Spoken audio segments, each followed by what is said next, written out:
100% fee రాయితీతో AI నేర్చుకోవాలనుకుంటున్నారా? Attend quality third gen AI test 2025. ఇవాళ మాట్లాడడంలో ఆంతర్యం కూడా మీరు పడ్డ కష్టానికి భార్యగా మీరు నలిగిపోయిన విధానానికి మీకు ఏమిటి పరిష్కారం అని తర్వాత జరిగిన సంఘటనలు మీ నోట తెలుసుకుందామని పిలిచాం.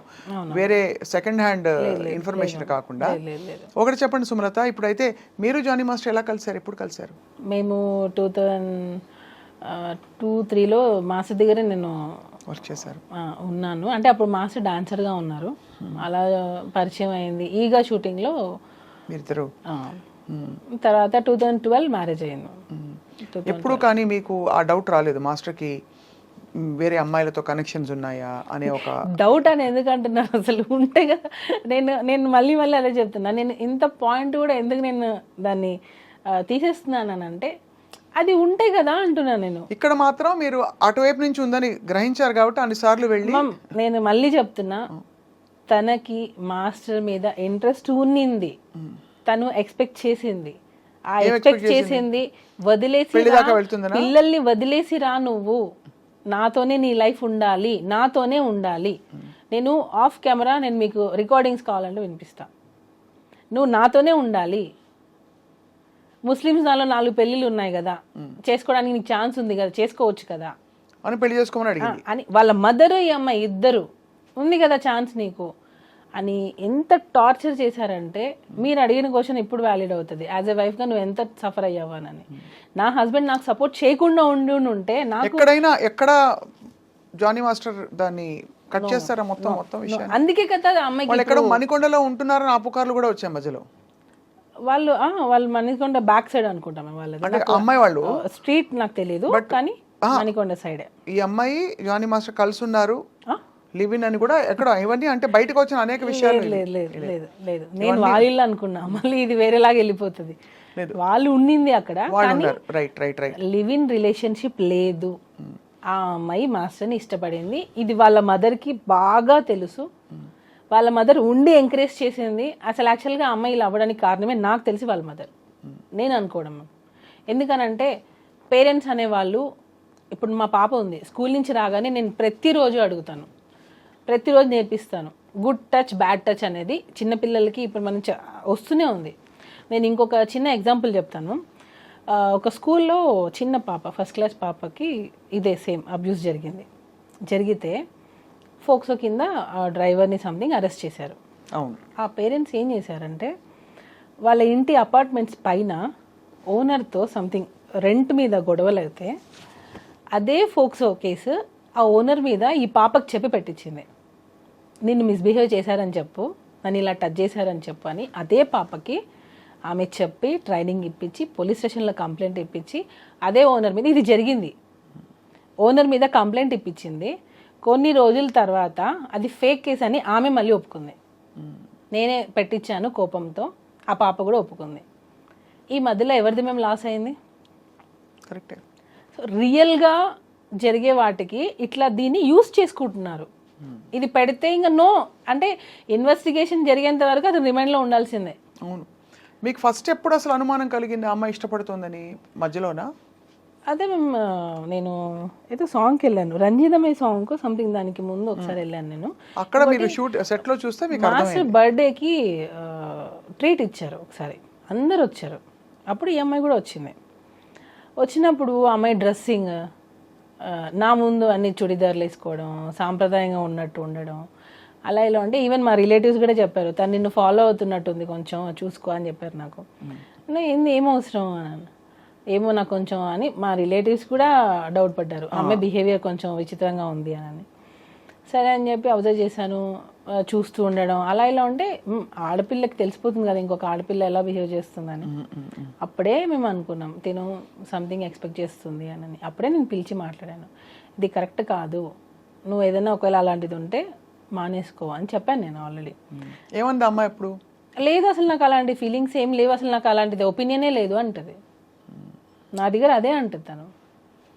తర్వాత నేను కొంచెం తెలుసుకొని నాకు ఎప్పుడైతే అసిస్టెంట్ కొరియోగ్రాఫర్స్ నుంచి నాకు కాల్స్ వచ్చాయో అప్పుడు నేను కన్ఫర్మ్ చేసుకున్నా దట్ ఈ అమ్మాయి కొంచెం అని మీకు ఎక్స్పెక్ట్ చేస్తుంది. తను తనకి తెలుసు పెళ్ళయింది, పిల్లలు ఉన్నారని తెలుసు. ఆ అమ్మాయికి కాదు, వాళ్ళ మదర్కి తెలుసు, వాళ్ళ ఫాదర్కి తెలుసు. అయినా కూడా వాళ్ళు నీకు నిజంగా అంత హెరాస్మెంట్ జరుగుతున్నప్పుడు నువ్వు ఎందుకు వెళ్ళిపోలేదు? ఆ అమ్మాయి కంటే తెలీదు. పేరెంట్స్గా అదే పేరెంట్గా నువ్వు మీ అమ్మాయిని జాగ్రత్త చూసుకోవాలిగా. ఎంత హెరాస్మెంట్ భరిస్తున్నప్పుడు ఇంటికి ఏ రోజైనా నొప్పులతో వచ్చి ఉండదా? ఒకవేళ నిజంగా అంత హెరాస్మెంట్ నా కోరిక తీర్చు అని ఉంటే ఇంటికి ఏ రోజైనా ఏడ్చి ఉండదా? నా కూతురు ఎందుకు ఇలా ఉండదని నువ్వు గమనించుకోలేకపోయావా? ఇంకా అసలు ఇంకా ఘోరాతి ఘోరంగా వచ్చాయి అంటే రావడం అయితే బయటికి సోషల్ మరి మీ పేరెంట్స్ ఏం చేస్తున్నారు? మరి ఇప్పుడు మా పాప స్కూల్ నుంచి రాగానే నేను 100 సార్లు అడుగుతాను, ఆలియా నీకేమైనా కంఫర్టబుల్ ఉందా స్కూల్లో? ఏదున్నా నాకు ఇన్ఫర్మేషన్ ఇవ్వు, ఏదున్నా టీచర్ని పిలువు, దగ్గరలో ఎవరున్నా గట్టిగా అరువు, ఇదే చెప్తాను నేను. లేదు మమ్మీ తన ఇప్పుడు 7 years తన పాప. ఆ అమ్మాయి అన్ని చెప్పగలిగినప్పుడు ఇంత ఏజ్ వచ్చిన అమ్మాయి చెప్పకపోవడానికి అసలు రీజనే లేదు. కంప్లీట్గా టోటల్గా చూస్తే ఇది ప్రీ ప్లాన్డ్, వాంటెడ్లీ. ఆ అమ్మాయి ఎవరి ఇన్ఫ్లుయెన్స్ తీసుకొని పెట్టిందో నాకు తెలియదు, ఇన్ఫ్లుయెన్స్ అయ్యి పెట్టింది. తనకి నిజంగా అంత న్యాయం కావాలి, నాకు సెల్ఫ్ రెస్పెక్ట్ కావాలి, నా టాలెంట్తో నేను వచ్చాను అని అనుకుంటే టాలెంట్ ఒకటి ఉంటే సరిపోతుంది. ఒక ప్లాట్ఫామ్ కావద్దా? ఇప్పుడు నాకు ఒక ప్రాబ్లం వచ్చింది, నేను దాన్ని ఎలా చెప్పాలి బయటికి? ఒక మీడియా కావాలి, అంటే ఒక మీడియా కావాలి. అప్పుడు ఆ మీడియా వల్లనే కదా నేను వస్తాను. మీడియా లేదు, నాకు సమస్య వల్ల నేను బయటకు వచ్చానంటే కాదు కదా. నేను ఎలివేట్ చేయడానికి ఒకరు కావాలి కదా. ఇప్పుడు అది లేదు, నా టాలెంట్తో నేను వచ్చాను అని అంటే, నీ టాలెంట్ ఉంది, ఆ టాలెంట్ని చూపించింది ఎవరు? డి షో సపోజ్ అనుకోండి, నీ టాలెంట్ని చూపించింది డి షో ఆపర్చునిటీ రాకుండా నీ టాలెంట్ పెట్టుకొని ఏం చేస్తావు నువ్వు? ఖచ్చితంగా అంటే ఇవన్నీ ఫండమెంటల్. కానీ అన్ఫార్చునేట్లీ ఇక్కడ పాక్సో చట్టం అన్నది చాలా మేము ఫోక్సో అనేదానికి ఇంకోటి క్లారిటీ ఇస్తాను. అండర్ 18 ఏ అమ్మాయి వెళ్ళి నాకు పలానా అబ్బాయి నన్ను అబ్యూస్ చేశాడు అని అంటే కేసు బుక్ చేస్తారు. అయిందా లేదా సెకండరీ. అదే ఇప్పుడు మారాలి అంటున్నా నేను అదే మారాలి. బట్ జరుగుతున్న మీరు అన్నట్టు ఇక్కడ ఏమవుతుందంటే జరుగుతున్న సంఘటనలు జరుగుతున్నాయి కాబట్టి అన్నిటినీ దాన్ని బేస్ చేసుకొని ఇలా ఫాల్స్ ఎలిగేషన్ చేస్తున్నారు, ఫాల్స్ కేసులు పెడుతున్నారు, ఫాల్స్ కంప్లైంట్లు ఇస్తున్నారు. 16 పోనీ కంప్లైంట్ పెట్టింది ఎప్పుడు మేము? 2024 సెప్టెంబర్. అప్పటికి నువ్వు మేజర్. ఎప్పుడో 16 years అప్పుడు జరిగిందని చెప్పి ఇప్పుడు వచ్చి పెడతావా? ఇప్పుడు ఎన్నేళ్ళు తనకి? నాకు తెలిసి నేను 23-24 ఉండొచ్చు అనుకుంటున్నా. ఎందుకనంటే డి షోలో అంత డి జోడి అనగానే మేజర్ 18 yearsలోనే తీసుకోవాలి, అండర్ 18 తీసుకోవడానికి లేదు. అంత ఇంటిమేట్ సీన్స్ ఉన్నాయి దానిలో. ఆ అమ్మాయి పర్ఫార్మెన్సెస్ నేను కావాలంటే మీకు పంపిస్తాను. ఎలా ఉన్నాయంటే కొన్ని వల్గర్ పర్ఫార్మెన్సెస్ కూడా ఉన్నాయి.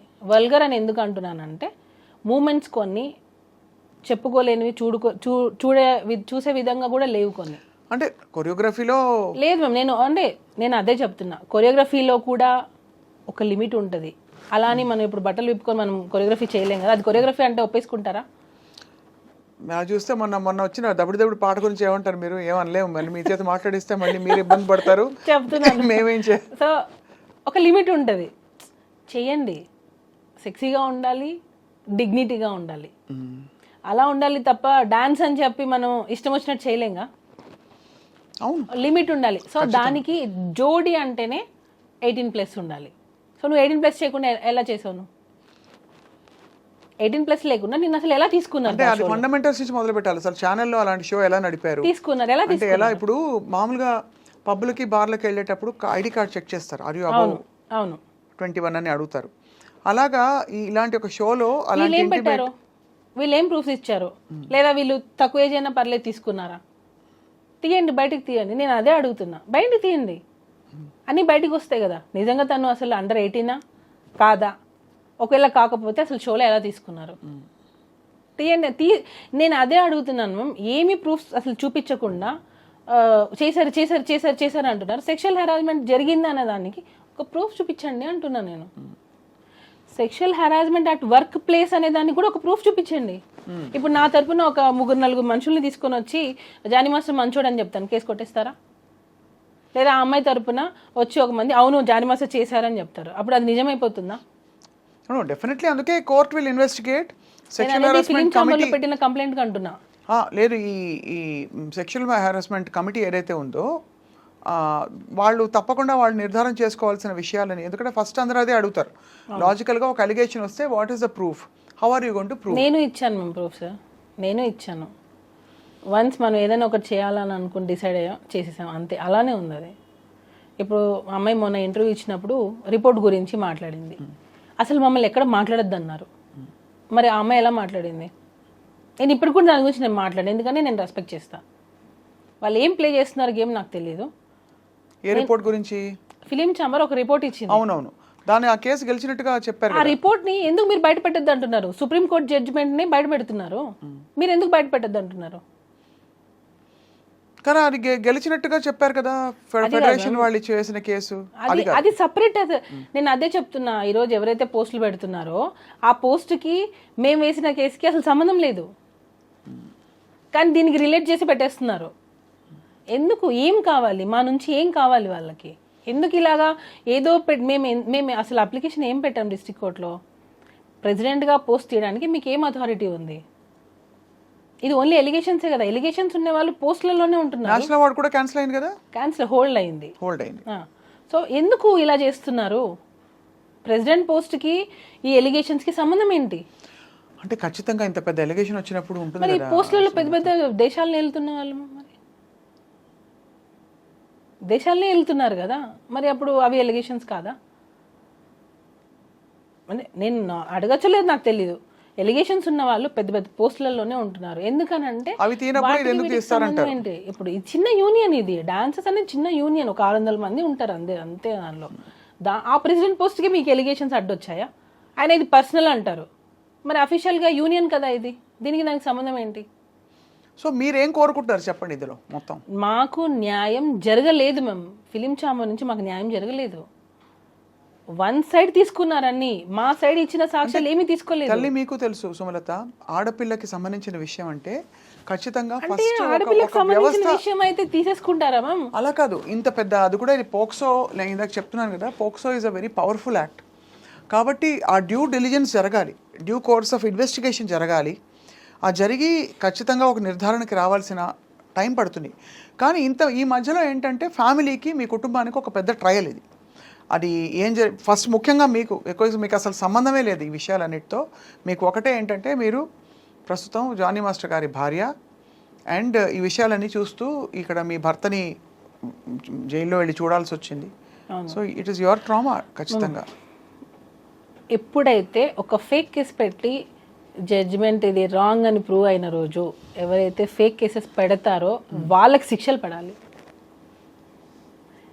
ఇంకొకసారి ఫేక్ కంప్లైంట్ పెట్టాలి అనే ఆలోచన రాకూడదు, అలాంటి సెక్షన్స్ రావాలి. ఇవి బ్లాక్ అండ్ వైట్లో ఉంటాయని కూడా మనం అనుకోవట్లేదు, ఎందుకంటే ఇది ఫేక్ కేసు అనడం కంటే కూడా ఇంటర్ప్రిటేషన్ ఆఫ్ ద ఇన్సిడెంట్స్ మీద ఆధారపడి ఉంటుంది జరిగిన ఇంట్రొడక్షన్. నేను ఇప్పుడు అదే చెప్పాను మ్యామ్. ఫోక్సో అని అనేది మొన్న రమణగౌడ్ గారు ఇంటర్వ్యూ ఇచ్చారు, ఏసీపీ రమణగౌడ్ గారు.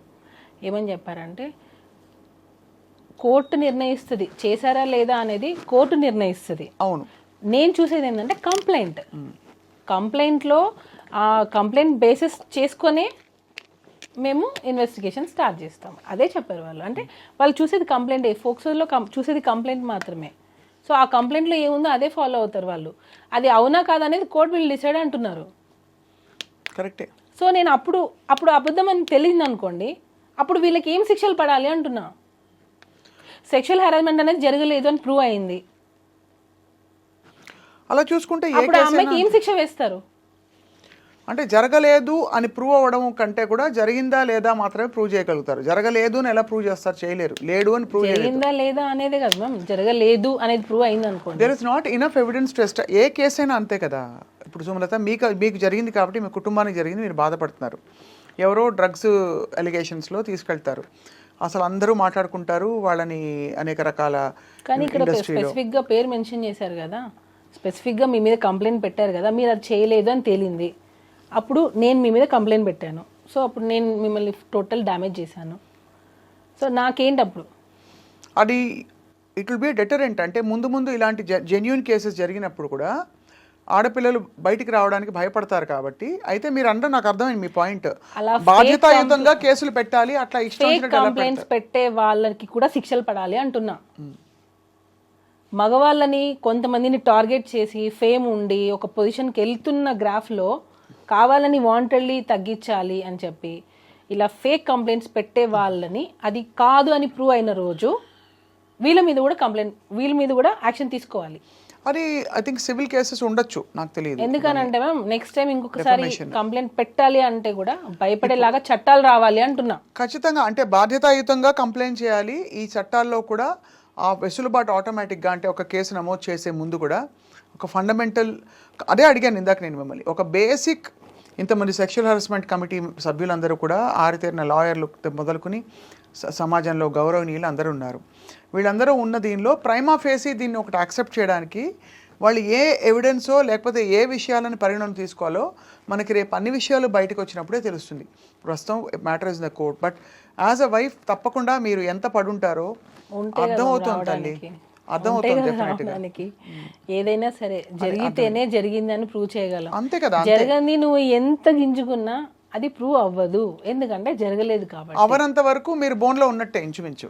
అదే కదా మ్యామ్, ఇప్పుడు మన చట్టం ఏంటి, ఒకరు కంప్లైంట్ ఇచ్చారు, మీరు ఇప్పుడు ఏమంటారు అక్యూజ్డ్, అక్కడ అక్యూజ్డ్ మాత్రమే, తను దోషి కాదు, నిందితుడు మాత్రమే. అంటే నీ మీద ఇలా ఆరోపణ వచ్చింది, అది వాంటెడ్లీ చేసుండొచ్చు, గ్రడ్జ్తో చేసుండొచ్చు, దేనికైనా చేసుండొచ్చు. ఏమన్నారు జానీ మాస్టర్ ఇదంతా జరిగిన క్రమంలో ఏం చెప్పారు? చాలా డిస్టర్బ్ అయ్యారు మ్యామ్, చాలా అంటే చాలా. ఎందుకనంటే ఇంత కెరియర్ని నేను బిల్డ్ చేసుకున్నాను, ఒక అమ్మాయిని అడ్డు పెట్టుకొని ఇలా చేయాల్సి వచ్చింది అనేది చాలా సఫర్ అయ్యారు. అంటే మనం ఎప్పుడు ఒకరి చెడు కోరుకోము కదా, ఎప్పుడు ఒకరు మంచి కదా కోరుకుంటాము. ఎందుకు ఇలాంటి ఆలోచన వచ్చింది, ఇప్పటికీ ఆ మాస్టర్ అదే క్వశ్చన్ మార్క్, ఇలాంటి ఆలోచన ఎందుకు వచ్చింది, నేను అంతా ఏం చేశాను వాళ్ళకి, ఇదే మాస్టర్ది. ఎప్పుడు కూడా పాపం ఒకరు చెడు ఎప్పుడు కోరుకోరు మ్యామ్, ఎప్పుడు కోరుకోరు. ఈవెన్ యానీ మాస్టర్ అదే ఫీల్ అయ్యారు.